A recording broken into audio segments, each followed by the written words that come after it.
অনেকদিন পর আজকে একটা নতুন ভিডিও নিয়ে চলে এসেছি। এখানে দেখতেই পাচ্ছ একটা কেক নিয়ে আমি ঘরে ঢুকছি। এটা ছিল আমাদের অ্যানিভার্সারির দিন, 21 নভেম্বর।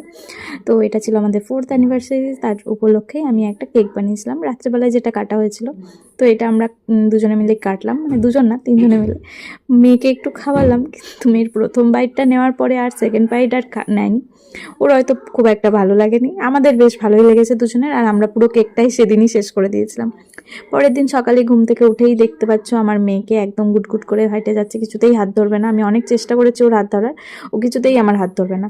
তো আমি রেডি হয়ে একটা শাড়ি টাড়ি পরে রেডি হয়েছি। তারপর আমরা যাচ্ছি একটু বৈষ্ণোদেবীর মন্দিরে, যেটা আমাদের বাড়ির ভীষণ কাছে। হেঁটে হেঁটেই চলে এসেছি। আর সামনেই একটা দোকান ছিল, এই যে মহিলাটা, এনার কাছে পুজো দেওয়ার জন্য সমস্ত সামগ্রী নিয়ে মন্দিরে ঢুকলাম। আর মন্দিরে ঢোকার পর এত শান্তি লেগেছে, মানে কি বলবো, খুব শান্ত, খুব ভালো লেগেছে মন্দিরটা। আমাদের বাড়ির এত কাছে, অথচ আমরা ঠিকমতো বুঝতেই পারিনি এতদিন যে আসবো। তো যাই হোক, এলাম, এরপর আবার আসা হবে। এখানে মেয়েও ভীষণ খুশি হয়ে গেছিলো মন্দিরে আসার পর। তারপর সারা দিন বাড়িতে কাটানোর পর সন্ধেবেলায় বুবাই বলল চলো একটু ডিনারে যাই। তো ডিনারে আমরা এসে গেছিলাম অ্যাবসোলুট বারবিকিউ। ফোন করেও জেনে নিল যে সিট আছে নাকি। তো ফোন করে বললো যে হ্যাঁ অমুক টাইমে আসুন। তো সেরকম সময় আমরা চলে এসেছি। এসে দেখলাম বেশ ফাঁকাই আছে, আর ভীষণ ভালো লেগেছে। একদম সিটটা একদম রাস্তার পাশেই পেয়েছি।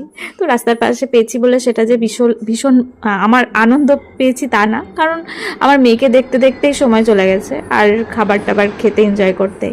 তো এদিকে আমার মেয়ে তো ভীষণ খুশি। প্রথমেই আমাদেরকে ফুচকা দিয়ে দিয়েছিল।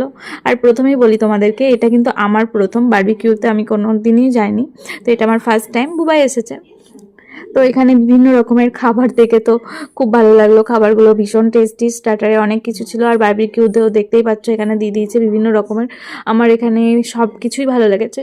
তার মধ্যে পাইনাপেল দিয়েছিল একটা বারবিকিউ, তো ওটা আমি দুবার নিয়েছিলাম। আমি পার্সোনালি ওটা খেয়েছি, বুবাই খাইনি, বুবাইয়ের অ্যালার্জি আছে। তো এদিকে দেখতেই পাচ্ছ আমরা তারপরে ওগুলো খাবার পর আমরা মেন কোর্সে চলে এসেছি। মেন কোর্সে অনেক কিছু ছিল, অনেক কিছু, বিরিয়ানি, ফ্রাইড রাইস, পোলাও, পাঁপড়, বিভিন্ন রকম কিছু, মানে সমস্ত কিছুই ছিল। তার মধ্যে একটা জিনিস ছিল, সেটা হচ্ছে মাটন, যেটা আমরা প্রথমে দেখিনি। খাবার পেট ভরে গেছে, তারপরে বুবাই দেখছে মাটন আছে, তার জন্য আমি আর খেতে পারিনি, আর তখন পেটে জায়গাই ছিল না। আর আমি খেয়েছিলাম, সব কিছুই ট্রাই করেছি আমরা দুজনে, একটু একটু করে সব কিছুই ট্রাই করেছি। সবই ভালো, কোনোটাই বলতে পারবো না যে না এটা ভালো লাগেনি। সব কিছুই মোটামুটি ভালো লেগেছে। এখানে একটা জিনিস দেখতে পেলাম, সেটা হচ্ছে এই যে এটা মুগ ডালের হালুয়া, যেটা বুবাইয়ের ভীষণ ভালো লেগেছে। আর মেয়ে শুধু খেয়েছে চিংড়ি, চিংড়ির একটা পকোড়া ছিল সেটা, আর তরমুজ। তরমুজ খেতেও বেশ ভালোই বাসে, তোর জন্য তরমুজ দেখা মাত্রই আমি তুলে নিয়েছি কয়েক পিস। তারপর তুলে নিয়ে যাওয়ার পরও আরও কয়েকটা নিয়ে যেতে